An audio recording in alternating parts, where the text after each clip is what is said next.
Hello guys, welcome back to my channel.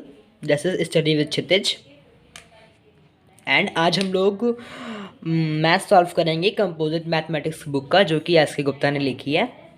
Class 7th की book है। So we start from chapter 6।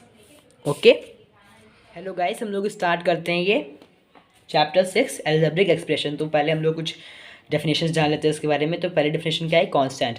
तो constant किसे कहते हैं? Constants are the numbers whose value remain fixed. तो जितने सारे नंबर्स होते हैं 1 से लेकर के इनफाइनाइट तक का, जिनकी वैल्यू फिक्स होती है, इनको हम लोग बदल नहीं सकते हैं, उसको कहते हैं कांस्टेंट। और वेरिएबल किसे कहते हैं? सेकंड। तो वेरिएबल जितने भी अल्फ़ाबेट्स होते हैं ए टू जेड, जितने भी अल्फ़ाबेट्स होते हैं सबको क्या कहते हैं? वेरिएबल्स कहते हैं। ए टू जेड जितने भी अल्फ़ाबेट्स होते हैं ये सबको वेरिएबल्स कहते हैं। क्योंकि जैसे में हम लोगों ने एक्स लिखा, तो एक्स की वैल्यू कोई वो नहीं है, मतलब जैसे मैथ्स में इसकी वैल्यू होनी चाहिए ना 1 2 ऐसे कुछ के, कोई नंबर में कोई इसका यूनिट वैल्यू होनी चाहिए। तो इसकी वैल्यू हम लोग देंगे, चाहे हम लोग 1 दे सकते हैं, 2 दे सकते हैं, 3 दे सकते हैं, कुछ भी दे सकते हैं। ओके, इनफाइनाइट कुछ भी दे सकते हैं, कुछ भी दे सकते हैं सबकी वैल्यू। तो इनकी वैल्यू फिक्स नहीं होती। उसके बाद में कॉफिशिएंट। अब एक होता है एल्जेब्रिक का टर्म। एल्जेब्रिक टर्म होता है, जैसे 45 है, 45 AB, ये एक हो गया टर्म। हाँ, अब इसमें कॉफिशिएंट अगर हम लोग ए बी का कॉफिशिएंट देखें तो ए बी का कॉफिशिएंट 45 है।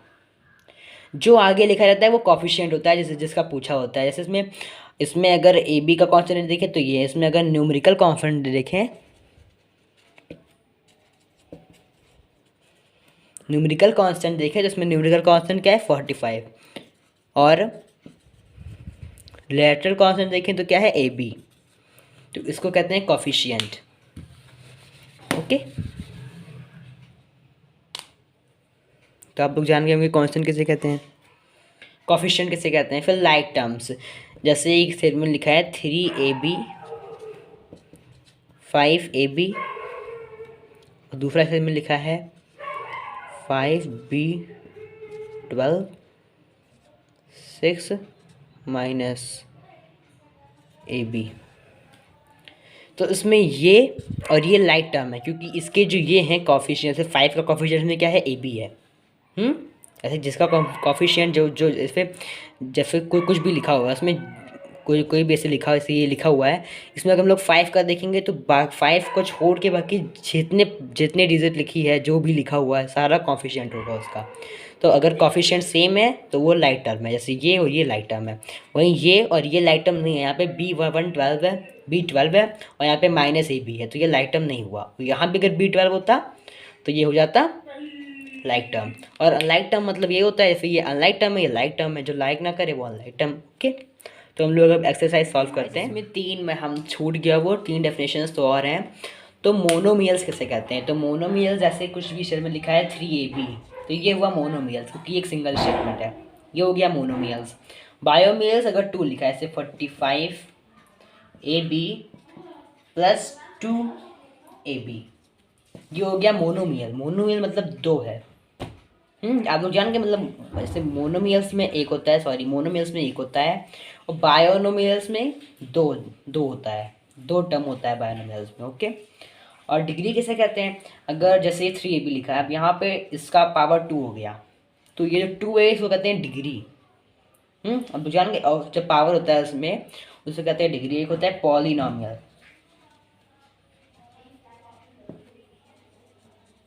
पॉलिनॉमियल्स उसे कहते हैं, या फिर लिखा है, फिर ये हो गया पॉलिनॉमियल्स। जिस टर्म में डिग्री हो उसे कहते हैं पॉलिनॉमियल्स। ओके, तो आप लोग जान गए होंगे। अब हम लोग एक्सरसाइज स्टार्ट करते हैं। स्टूडेंट्स, हम लोग स्टार्ट करते हैं एक्सरसाइज 6 से। तो ऐसे पहला क्वेश्चन का फर्स्ट पार्ट, इसमें मोनोमियल्स, बायनोमियल्स और ट्रायनोमियल्स में वो करना। और ट्रायनोमियल्स में मैं भूल गया, सॉरी। ट्रायनोमियल्स में 3 होते हैं। जैसे बायनोमियल्स में 2 होते हैं, 2 टर्म होते हैं, उस तरह ट्रायनोमियल्स में 3 टर्म होता है। तो पहला वाला क्या है? ये बायोनोमियल है, क्योंकि इसमें 2 टर्म है, एक ये और एक ये। सेकेंड पार्ट इसका क्या था? A-5B + 7C। तो ये क्या है? ये ट्रायनोमियल है, क्योंकि इसमें 3 है, 1 2 और 3।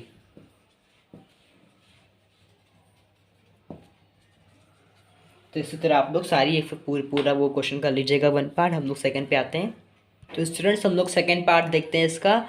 तो इसमें कॉफिशिएंट फाइंड आउट करना है। इसमें पूछा है एक्स का कॉफिशिएंट क्या होगा सारे क्वेश्चंस में। तो मैंने कॉफिशिएंट बताया था ना कि जिसकी कॉफिशिएंट पूछा जाएगा उसको छोड़ के बाकी सारा कॉफिशिएंट होता है। तो इसमें कॉफिशिएंट क्या होगा 2, और यहाँ पर क्या कॉफिशिएंट क्या होगा m, और यहाँ पर कॉफिशिएंट क्या होगा x का। हम लोगों ने कॉफिशिएंट पूछा है, अगर x² का कॉफिशिएंट पूछा होता तो हम लोग ये दोनों लिख देते, लेकिन x लेकर पूछा है तो लिखेंगे 2/7 a स्क्वायर लगा देंगे। स्क्वायर भी तो हुआ कॉफिशिएंट में, तो स्क्वायर लगा देंगे, इसका कॉफिशिएंट ये होगा। इसके कुछ और पार्ट्स करा दूँ मैं। फोर्थ पार्ट में लास्ट पार्ट कर देता हूँ, थोड़ा टफ लगता है ना सब लोगों को। 0.3 xp, तो इसका कॉफिशिएंट क्या होगा। तो स्टूडेंट्स इसका कॉफिशिएंट क्या होगा, तो मैंने बोला ना x का अगर फाइंड आउट करना है ये हो जाएगा -3/p, ये हो जाएगा कॉफिशिएंट। तो हम लोगों ने 2 क्वेश्चन कर लिया, हम लोग को थर्ड क्वेश्चन करना है। स्टूडेंट्स ये थर्ड पार्ट है, थर्ड क्वेश्चन मतलब इस क्वेश्चन एक्सरसाइज का। वो फर्स्ट पार्ट क्या देखते हैं हम लोग। इसमें भी कॉफिशिएंट ही फाइंड आउट करना है। उसमें लिखा हुआ है किसका कॉफिशिएंट, मतलब किसी एक का नहीं, अलग अलग का है। तो उसमें एक्स एंड इस टर्म में एक्स का कॉफिशिएंट फाइंड आउट करना है। तो उसमें एक्स का कॉफिशिएंट क्या होगा, एक्स का कल पूछा हुआ है तो हो जाएगा -6y², ये हो जाएगा। और यहाँ पे z का कॉफिशिएंट पूछा है, तो जैसे अगर केवल एक डिजिट लिखा है, जैसे अगर ये यहाँ पे z केवल f(z) लिखा होता तो इसका कॉफिशिएंट क्या होता 1। आगे कुछ नहीं है तो हम लोग 1 मान लेंगे, और ये निगेटिव का साइन नहीं लगा तो ये प्लस में, मतलब पॉजिटिव 1 रहेगा। तो यहाँ पर निगेटिव का साइन लगा हुआ है z के आगे, तो क्या हो जाएगा इसका वो कॉफिशिएंट -1। और यहाँ पे xy का पूछा है तो हो जाएगा -4z।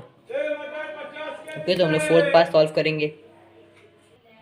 स्टूडेंट्स ये फोर्थ क्वेश्चन है, तो इसमें इसका हम लोगों ने 2 ही पार्ट लिया।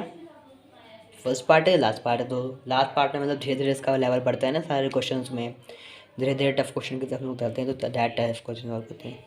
ओके, तो इसमें लाइक टर्म फाइंड आउट करने, कौन कौन से लाइक टर्म है। तो लाइक टर्म में आप देखें वो वेरिएबल तो देखेंगे ही, साथ में हम लोग डिग्री को भी देखेंगे। तो यहाँ पे a की डिग्री क्या है 2, और यहाँ पर a की डिग्री क्या है 2।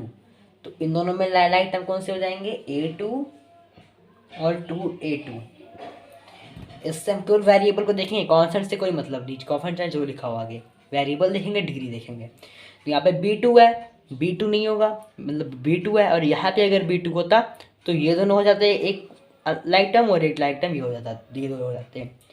यहाँ पे c2 है तो ये अलग हो गया। और यहाँ पे देखते हैं हम लोग, यहाँ पे देखते हैं ab2 है, ab की पावर मतलब b देखिए आप लोग, इसमें डिग्री लगाओ, b की पावर 2 है। यहाँ पर a की पावर 2 है तो इसका तो पहले एक कट हो गया। यहाँ पर भी b की पावर 2 है तो ये हो गया। उसके बाद में यहाँ पे c की पावर 2 है, ये भी कट हो गया। यहाँ पे पावर ही नहीं है तो ये तो कट ही है। यहाँ पर b की पावर 2 है तो उसमें क्या होगा, cab square b2ac² b square ac और acb इसकी डिग्री 2, ये तीनों है लाइक टर्म्स। हम क्वेश्चन नंबर 5 सॉल्व करेंगे। I hope that all you are understanding.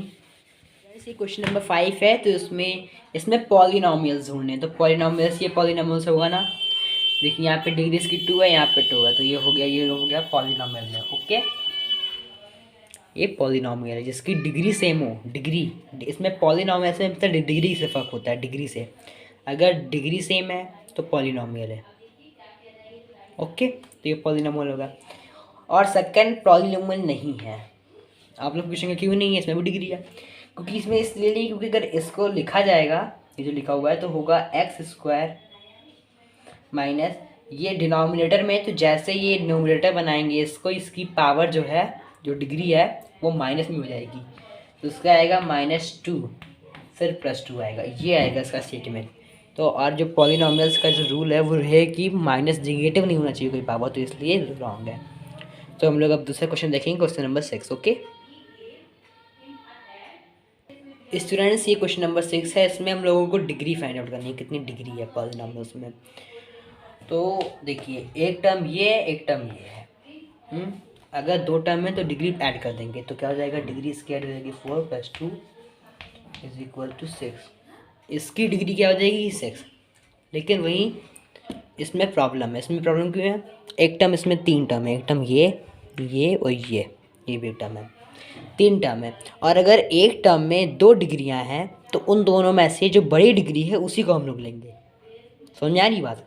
जैसे यहाँ पर P की डिग्री 2 है, Q की डिग्री 4 है, तो 2 बड़ा है, फिर 4, तो 4 बड़ा है। 4 में क्या ऐड करेंगे, यहाँ पे लिखिए, तो 2 ऐड करेंगे, तो क्या जाएगा 5।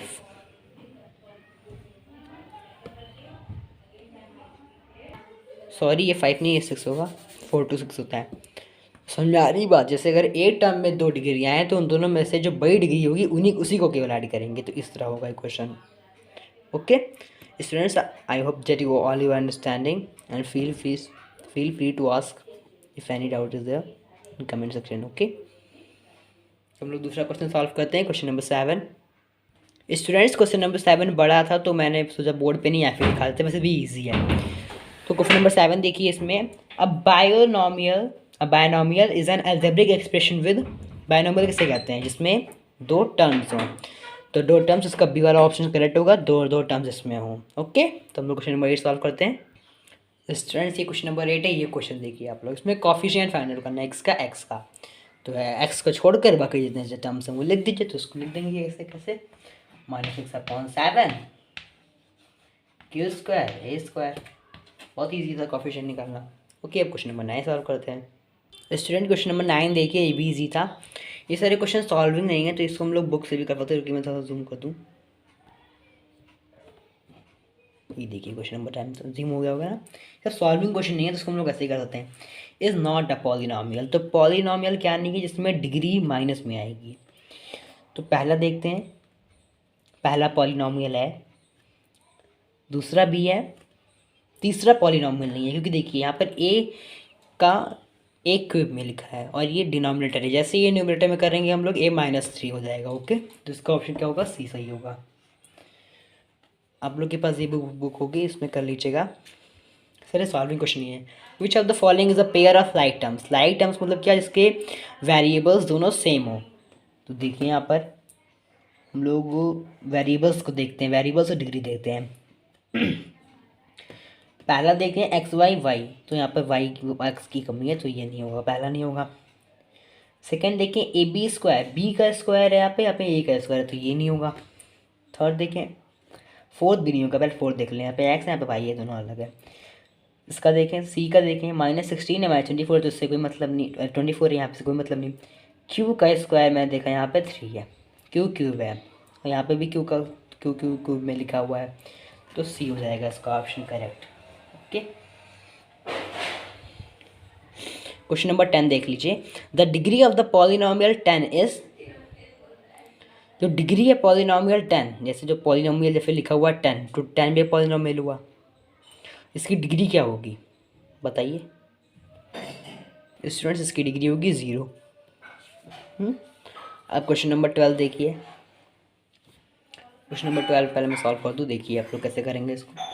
यहाँ पर 3A² + 8, यहाँ पर 3 टर्म है, तो ये हो सकता है ट्रायनॉमियल हो, ये है ना, क्योंकि देखिए और किसी में 3 टर्म नहीं है, तो इसका होगा E। इसको बोर्ड पे लिख दूँ, तो फर्स्ट का जाएगा, लिख नहीं रहा, एक मिनट, फर्स्ट का होगा E वाला। सेकंड देखिए, सेकंड में क्या है देखिए जरा आप लोग, 7xy² z 7yxz, ये दोनों अनलाइक टर्म है, क्योंकि देखिए इसमें अगर कोई साइन नहीं लगा, कोई ऑपरेशन नहीं हुआ है, कॉमा लगा है, तो मतलब ये टर्म में लिखा गया है, और टर्म में लिखा गया है, ये दोनों लाइक भी नहीं है, तो ये अनलाइक टर्म होगा। तो सेकंड का क्या होगा, सेकंड का डी, सेकंड का बी। थर्ड वाला देखिए, थर्ड का देखते हैं, -225x + 3, तो ये हो सकता है क्या, इसकी डिग्री इसमें नहीं है, तो इसमें अगर डिग्री नहीं है तो ये हो सकता है डिग्री 1 वाला। इसमें डिग्री नहीं है तो डिग्री हम लोग 1 मान लेंगे, तो थर्ड का क्या हो जाएगा, थर्ड का हो जाएगा ए। ये देखिए आप तो लीजिएगा ऐसे। फोर्थ का देख लीजिए 22x y z, और इसमें मतलब कॉमा लगा हुआ है, कोई ऑपरेशन नहीं है तो मतलब टर्म है, और लाइक टर्म ही बचा है तो उसका हो जाएगा सी। ओके, फिफ्थ पार्ट देख लीजिए, ये लास्ट बचा है, लास्ट क्या बचा है पॉलिनॉमियल, तो उसका हो जाएगा बी। ये देखिए स्टूडेंट्स ऐसे सॉल्व होगा सारा, ADACB। ओके, हम लोग क्वेश्चन नंबर कौन सा सॉल्व करते हैं 13 क्वेश्चन सॉल्व करते हैं। ये सॉल्विंग है, इसको सॉल्व करना पड़ेगा स्टूडेंट। ये लास्ट क्वेश्चन है एक्सरसाइज 13 एक्सरसाइज का।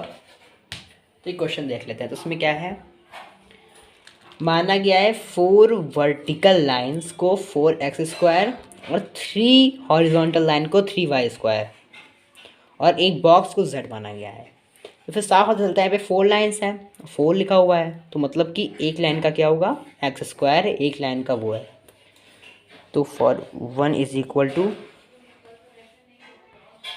x² इसका, और एक हॉरिजॉन्टल लाइन का क्या मतलब है y², और बॉक्स का दिया हुआ है z है। तो बहुत इजी हो गया, अब इसको फाइंड आउट करना है, हुआ कि नहीं। देखिए इसको कैसे करेंगे, यहाँ पर 1 2 3 4 4 लाइन्स हैं, और इस लाइन को क्या कहते हैं y², तो 4y² हो गया ऐड करेंगे z, तो हो गया 3z, इसको एक ही है, ये क्या हो जाएगा x²। ये होगा इस क्वेश्चन का आंसर। ओके, तो thank you students, please like and subscribe to our channel and feel free to ask any question of class 7th. Class 7th means. Thank you.